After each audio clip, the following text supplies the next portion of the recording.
Assalamualaikum teman-teman. Pergi ke pasar sama Anya. Apa kabar semuanya? Semoga kabar kalian baik-baik semua ya Kak ya. Iya dong. Nah, di video kali ini kita mau bahas apa sih? Bahas apa ya? Kalau kita bahas LGBT gimana? Wah, itu bagus tuh. Nah, kasus seperti itu LGBT itu marak banget ya guys, apalagi di zaman sekarang. Apalagi dia itu banyak bisa kita temui di kalangan bisa dewasa, bisa remaja. Itu sudah sangat ramai sekali guys. Kalau boleh tahu Kak, LGBT itu apa sih? Kamu nggak tahu LGBT itu apa? Aku belum tahu LGBT itu apa. Coba jelasin ya. Tenang. LGBT itu singkatan dari lesbian, gay, biseksual, dan transgender. Itu ya guys, inget-inget yuk. Lesbian. Apa itu lesbian? Jadi singkatnya lesbian dan gay itu mirip ya guys, karena mereka itu suatu kecenderungan atau ketertarikan terhadap sesama jenis atau sesama gender gitu. Tapi agak berbeda sih lesbian sama gay itu. Kalau lesbian itu yang gimana Kak?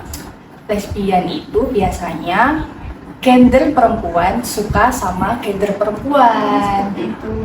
Iya, tahu nggak kasus yang lesbian itu? Tahu sih, aku tahunya yang dihubungi sama Cika itu loh, tau nggak ya di Jakarta? Oh, orang Jakarta itu Iya, kan? yang pernah masuk di podcastnya Deddy Corbuzier. Iya, itu guys, itu adalah salah satu bentuk nyata dari lesbian ya. Jadi itu dia Cika sama Yumi ini dua gender yang sama ya, perempuan cantik sama perempuan cantik. Tapi mereka itu sekarang sudah go public ya kan? Iya, sampai kayak diundang. kok bisa gitu ya, cewek semua suka sama cewek. Ya, itu zaman sekarang guys. Kalau yang gay kamu tahu nggak yuk? Tahu? Apa? Oh iya. Tahu lagi. Iya, tahu Siapa sih yang kalau tahu? itu. Iya, itu Iya, seru nggak? banget sih. Iya kan? Ragil, yang mana sih aku nggak tahu. Yang orang Indonesia sama orang luar itu loh. Oh, orang luar bule itu kan, Iya, yang cuma itu. udah menikah, sekarang jadi suaminya, dia pasangan cowok sama cowok guys. Nah, itu adalah bentuk nyatanya dari gay. Itu juga dia udah berani go public ya. Iya. Dan kayak mereka itu benar-benar terang-terangan gitu loh.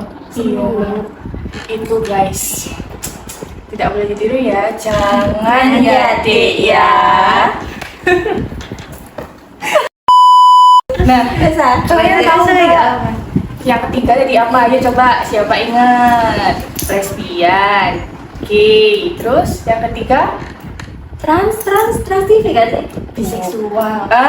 betul sama banget. biseksual. Oh my Kamu god. tahu nggak artinya biseksual? Maksudnya apa tuh? Apa itu kalau boleh tahu? Aku tahu. Apa? Biseksual itu orientasi seksual yang ketertarikan seseorang ini terhadap dua gender atau lebih gitu ya guys ya. Kalian tahu nggak sih kasusnya itu apa? Nggak Sekarang. tahu. Kamu tahu nggak? Kamu tahu nggak yang sekarang lagi rame tuh loh guys? Apa itu? P apa ya? Yuk. PJJ. Iya, bener banget. Yang itu ternyata. Iya, itu kan menyukai sesama gender atau sama orang yang beda gender juga kan? Iya sih, dia bisa suka cewek, bisa suka cowok juga ya. Ya, kasusnya rame banget kan? Iya, lagi ramai sekali itu. Nah, kalian yang biasanya pakai TikTok, Twitter itu lihat deh, coba ditelusuri kasus PDD itu udah marak ya. Iya. Katanya dia juga sampai ngundang artis-artis. Jadi di setiap pestanya itu dia tuh mengundang untuk buat acara tentang pesta ala seks. Nah, itu guys. Apa jargonnya? Jangan ya Dek ya. Oke, yang terakhir. Siapa yang ingat yang terakhir? Trans. Transgender. Nah, bener. Siapa yang tahu transgender? Kamu nggak sih? Transgender itu adalah orang yang merubah gendernya itu semisal dari cowok ke cewek, cewek ke cowok. Tahu nggak kasusnya siapa? Siapa? Artis itu loh Kak, masa nggak ada yang tahu? Apa ya? Coba clue namanya apa? Ya. Cluenya itu L. L. Apa itu? Oh, Lucinta Luna. Nah, iya itu. Itu Lucinta Luna itu aslinya kan dia cowok, tapi dia merubah gendernya itu jadi cewek. Sekarang jadi cantik. Iya sih, dia cantik banget Yang sih. operasi itu ya. Iya, itu dia sampai merubah gendernya juga. Sampai beritanya dia hamil. Tahu kan? Sampai hamil. Itu Iya, gimana? Itu gimana ya guys ya? Jadi dia jadi cowok, dari cowok jadi cewek, terus sekarang hamil. Iya. Dan cowoknya juga Cakep. iya. Iya. Tuh, dia tuh cantiknya tapi melebihi cewek tuh lain ya. Iya, kayak cewek Korea sekarang dia. Banyak yang kayak wah gitu. Wah, pokoknya Lucinta Luna wah, tapi jangan Jangan ya ya, Dek ya. Wah, gak habis pikir sih ini. Kok bisa ya zaman sekarang tuh seedan itu Pikir. pemikir. Ya, tapi ngeri juga ya guys kalau misalnya LGBT itu. Kira-kira mereka kenapa ya kayak gitu? Setahu sih itu karena faktor genetik gitu ya guys. Ah, genetik. Gimana cuy? Jadi, mereka itu LGBT ini dipengaruhi oleh jumlah hormon yang tidak seimbang di dalam tubuhnya. Pada dasarnya, manusia mengembangkan orientasi seksual saat pubertas. Tetapi, jika ketidakseimbangan hormon yang terjadi di masa ini dapat mempengaruhi orientasi seksual individu itu sendiri. Begitu loh guys. Adapun faktor lain itu juga ada guys. Ya sih, mungkin karena lingkungan juga gak sih ya. Misal lingkungannya ini mendukung LGBT nih, sama kelamaan ya pasti dia ikut juga gitu loh. Atau enggak ini karena misal ada masalah itu kayak kurang bukunya keluarganya gitu loh. Kurang Kayak ada- harmonis, iya, orang tuanya orang suka tuanya. bertengkar Nah, kayak itu gitu bisa ya. jadi faktor juga sih guys. Jadi intinya lingkungan juga termasuk. Iya, pengaruh penting Iya, untuk pengaruh individu yang mengalami LGBT itu ya. Iya benar banget. Nah, di samping itu juga ada faktor pengalaman sih. Jadi bisa terbentuknya seseorang untuk menyukai yang berbeda dari kita seperti tadi ya, menyukai sesama gender. Itu juga dipengaruhi sama pengalaman buruk. Contohnya, misal dia pernah mengalami pelecehan seksual. Nah, itu sangat berpengaruh sama psikisnya. Pasti dia bisa mengalami trauma juga sampai dia bisa menyukai sesama jenis atau bisa menjadi transgender gitu kan guys. Wah, banyak juga ya faktor kenapa mereka melakukan itu semua. Pastinya sih, gak mungkin mereka melakukan itu tuh tanpa ada alasan. Pasti semua ada pemicunya guys. Jujur emang aku juga sering banget gitu loh lihat LGBT ini makin tren gitu loh sekarang guys. Kalian lihat gak sih di TikTok gitu? Banyak kan yang muncul gitu. Ada sih. Biasanya sekarang dulu kan kalau dulu itu LGBT itu kan sembunyi-sembunyi ya. Iya. Sekarang mereka udah makin open, makin menunjukkan gitu. Sekarang ya itu juga penting untuk kita menyaring apa yang kita lihat di sosmed ya guys ya. Penting banget. Padahal yang mereka lakukan itu ada dampak buruknya loh guys. Apa sih emangnya? Udah pasti sih, tapi itu apa Tapi bentuknya? kayak dampak buruknya tuh kayak gimana gimana? Jadi ada yang tahu enggak dampak dari LGBT itu apa? Apa ya? Dampak buruk ya? Iya, pastinya ada dampak buruknya. Pasti sih. Yang pertama bisa kita lihat itu di dampak kesehatan ya. Iya, guys? dari sisi kesehatan itu pasti. Nah, contohnya itu bisa menyebabkan kanker anal atau kanker di area tubuh. Itu kan soalnya dari kasus PDT itu ya, kalian bisa imajinasikan sendiri seperti apa. Itu bisa mengakibatkan kanker anal. Lalu yang kedua, kanker mulut. Nah, itu seks anal yang dilakukan bisa menyebabkan penyakit seperti itu ya guys, berbahaya ya. Bahaya banget sih. Ada yang tahu nggak dampak selanjutnya apa?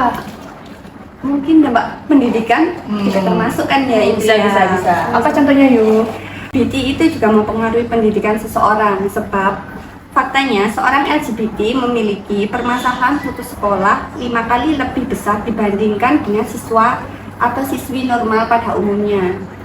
Adapun dampak lainnya juga kak, selain dari dampak kesehatan, pendidikan, ada juga dampak keamanan. Wih, kayak apa tuh? Ami bisa jelasin nggak? Kalau dampak keamanan ini pasti gimana ya? Kalau misal orang LGBT ini bisa mempengaruhi orang lain gitu loh kak. Misal orang yang polos nih, habis itu diiming-imingi ayo LGBT, mau lah dia yang menjerumus kan ya. Iya. Atau enggak sama anak-anak nih yang belum tahu apa-apa tapi Udah diracuni gitu ya, sama dicekoki orang sama kayak gitu. hal-hal yang nggak sepatutnya mereka tahu di usia dini Iya gitu ya. benar. Itu kan benar-benar bahaya banget ya untuk generasi kedepannya. Iya betul. Nah itu guys, dampaknya ada 3 ya. Ingat-ingat, ada dampak kesehatan, dampak pendidikan, sama dampak keamanan. Dan 3. Wah, ngeri sekali ya ternyata dari LGBT itu. Mereka tuh nggak takut ya ngelakuin LGBT itu, Kak? Ya gimana ya, mereka sebenarnya harusnya udah paham nggak sih? Cuman mereka itu emang apa ya aja gitu loh. Mereka lebih mentingin egonya sih guys. Iya. Kalau udah ibarat mereka udah tahu tersesat, tapi mereka tetap Menyesatkan diri. ya kayak gitu ya guys. Pokoknya Iya bener banget, makanya dari kita ini aja kudu pinter-pinter antisipasi dalam hal ini. Iya. ada caranya nggak? Gimana tuh caranya? Ya kita biasanya menjaga pergaulan aja nggak sih? Kita bergaul sama yang pasti-pasti aja gitu. Kayak membatasi diri, nggak semuanya harus kita ikutin gitu. Betul betul. Pentingnya menyaring untuk kita bersosialisasi itu juga salah satu cara untuk mengantisipasi ya guys, biar kita nggak tersesat dan terjerumus sama hal-hal seperti LGBT. Selain itu kita juga menutup celah pornografi dari gadget kita. Dari orang tua pun harus juga aktif dalam hal itu, memantau terus anaknya itu lihat apa aja sih di media sosialnya. Itu harus dipantau juga sih dari orang tua. Benar sih itu juga penting ya guys, untuk anak-anak di zaman sekarang itu kan Iya. sering banget dipegangin HP ya. Kita sebagai orang tua kan juga nggak bisa mantau 24 jam, tapi itu juga penting sih. Bisa. Selain itu kita yo bisa sih Kak mengikuti kayak kajian, seminar mengenai apa sih bahayanya LGBT, pengertian LGBT. Pentingnya gitu. edukasi ya. Edukasi. Ikut webinar atau satu kajian gitu ya. Iya, itu juga bisa guys. Jadi cara antisipasinya itu bisa membatasi pergaulan atau cara kita bersosialisasi juga, terus ikut webinar, seminar dan edukasi tentang LGBT supaya kita lebih tahu ya, lebih paham gitu. Nah, Selain itu ada lagi Kak? em, Mungkin dari segi pemerintah harus ikut ambil Nggak sih ya? Ambil Harusnya. andil ya. Iya. Kayak bikin undang-undang yang negasin kalau LGBT itu nggak bisa gitu loh guys. Iya. Harusnya nggak sih? kalau kita di negara Asia ini, kayak negara kita Indonesia itu masih dilarang ya. Contohnya kayak tadi kasus gay punyanya Abang Rakil ya sama suaminya itu kan dia sampai pindah ke negara Jerman. suaminya kan untuk dia meneruskan untuk open, dia tetap bangga kalau dia itu memang LGBT. Soalnya di negara kita dilarang guys. Karena mayoritas Islam juga nggak sih? Iya, kita mayoritas negara beragama, jadi kita punya norma-norma yang kuat untuk melarang hal itu. Nah, benar. Itu betul. Yes.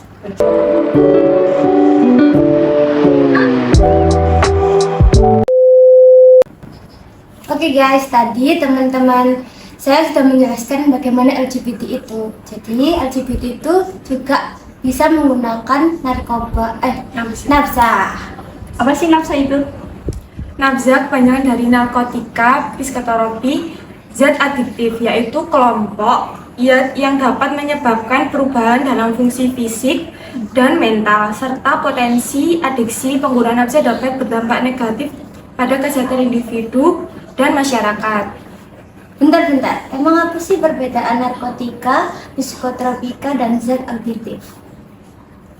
Narkotika sendiri itu merupakan jenis obat yang dapat mengurangi rasa nyeri, bisa berasal dari tanaman atau bukan tanaman, baik sintesis maupun semi sintetis.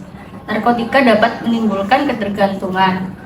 Contoh dari narkotika yaitu ada 3 golongan. Golongan pertama, yaitu merupakan golongan yang memiliki zat adiktif sangat tinggi, meliputi seperti ganja, heroin, dan morfin. Yang untuk golongan kedua yaitu merupakan memiliki zat adiktif namun digunakan untuk pengobatan, yaitu seperti petidin dan benzidan. Untuk golongan 3 merupakan golongan yang memiliki zat adiktif yang rendah, juga digunakan untuk pengobatan, yaitu kodein.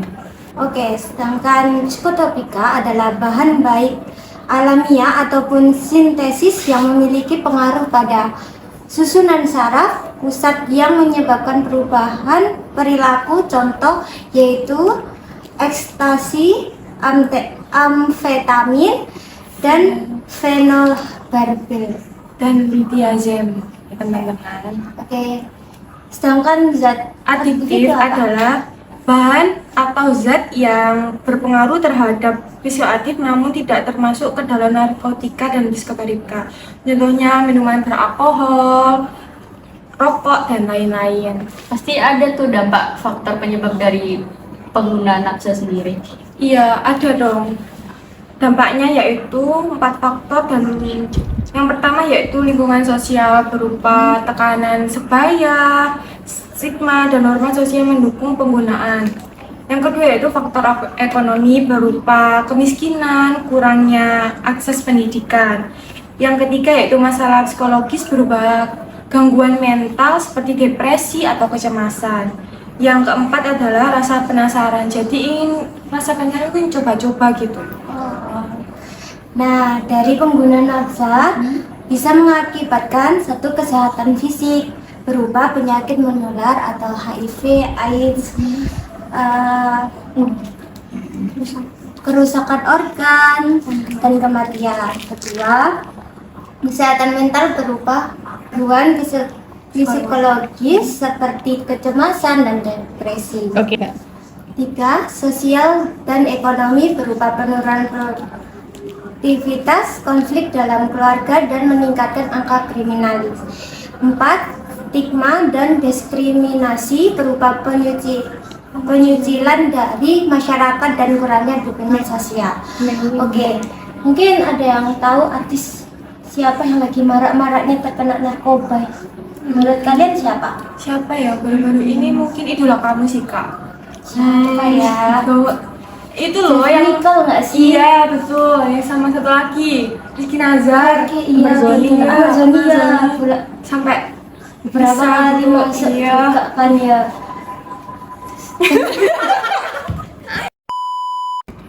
Kalian ngerti nggak sih yang kasusnya Amazoni itu? Oh, ngerti aku yang diceraiin istrinya gara-gara dia kena narkoba beberapa kali itu kan? Iya, sampai keluar masuk gitu nggak Iya. sih? Terus kenapa ya dia gitu terus ya? Mungkin dampak dari pengguna nafsa sih menurutku. Oh iya, apa aja sih dampaknya pengguna Mungkin narkoba? cara mencegahnya ya dengan cara satu, pendidikan dan penyuluhan berupa meningkatkan kesadaran tentang bahaya nafsa. Oh, yang sering kita dulu SMA itu ya ada penyuluhan Iya, dari puskesmas, ada dokter iya. itu ya. Biasanya juga di yang RT RW juga ya, yang 1 bulan sekali itu penyuluhan bahayanya tentang narkotika juga. Oh iya, betul. Terus ada lagi nggak? Ada sih 2, yaitu dukungan keluarga berupa menciptakan lingkungan keluarga yang sehat dan komunikatif. Oh, itu bisa ya kayak dirangkul sama keluarga gitu biar dia nggak kena narkoba. Iya, kayak bonding keluarga gitu, jadi kayak saling terbuka kalau kita ada masalah. Jadi kita bisa bilang ke orang tua, jangan kayak dipendam sendiri, kan nantinya bahaya banget gak sih? Iya, betul. Terus ada lagi nggak? Ketiga, program rehabilitas berupa penyediaan layanan rehabilitas yang efektif bagi pengguna.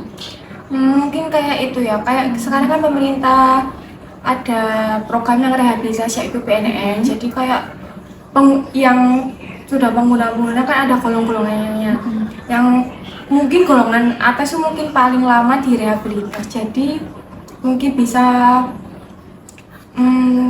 efek jerahnya itu mengurangi gitu. Iya, betul. Terus mungkin bisa penjara lebih lama lagi atau enggak didoain aja nggak sih? Iya, itu sih yang itu paling cara yang paling itu. Iya, betul. Ampuh ya. Ampuh kan, biar dia nggak narkoba terus atau nafsa terus kan. Terus ada lagi nggak? Ada yang keempat, kebijakan publik berupa mendorong kebijakan yang mengurangi pasokan nafsa. Mungkin dari kebijakan RT RW di kampung ya, atau mungkin ada Di lingkungan gitu, kayak ada berita ya, salah satu dari tetangga kita ada yang terkena narkoba, ada mau narkoba, mungkin nggak mau deket-deket sama itu ya, soalnya kan takut banget kalau kita ikut-ikut Iya, juga. kayak Iya. isunya kita ikut-ikut kan soalnya berteman sama narkoba Iya, gitu kan betul. bahaya banget Betul. ya. Kayak juga mungkin dikucilkan sih Iya, betul, sama tetangga gitu. Jadi bahaya banget sih dampaknya itu. Jalan-jalan sama ayah ke taman. Cakep. Nah, gimana? Udah paham belum teman-teman? Kalau belum, Pulang aja. jangan ya Dek ya. Bawa apa nih? Apa nih? Bawa sebelah gak sih? Bawa jagung bakar nggak sih? Makanan mulu sih. Kita udah mau closing ya guys ya. Walah. Mohon maaf jika ada salah kata maupun salah pasangan. Salah. Maksudnya mohon maaf bila ada salah kata maupun pemaparan materi yang kurang. Mohon dimaafkan ya guys ya. Maaf ya guys ya. Ikan hiu makan tanaman. Cakep. Sekian dari kelompok 6. Bye-bye. Assalamualaikum. Ini kayak sarang dia, wes man.